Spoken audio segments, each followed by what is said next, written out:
баба Марто деца.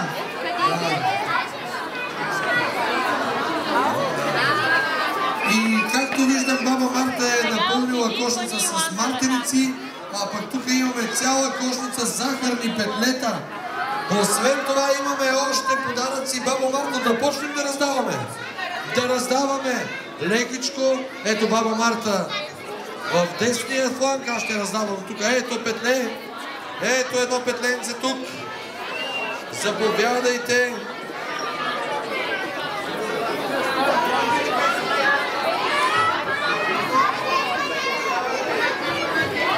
Спокойно, деца. Ще има за всички. Пазете баба Марта. Ето, готово. Ето. Баба Марта, на мен не викат баба Марта вече. Така. Може.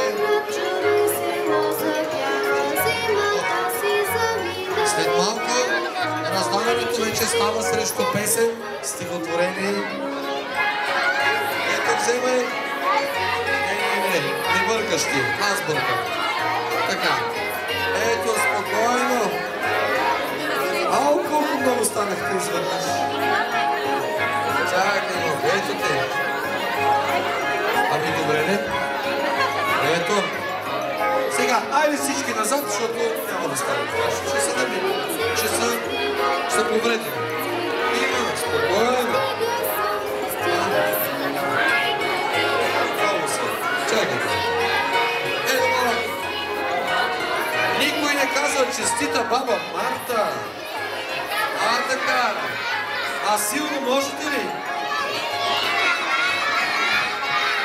Добре. Бабо Марто, жива ли си? Добре. Ето още. Ето петле. Така. Оп. На теб ти дава. Добре, вземи. Ето. Чакайте момент.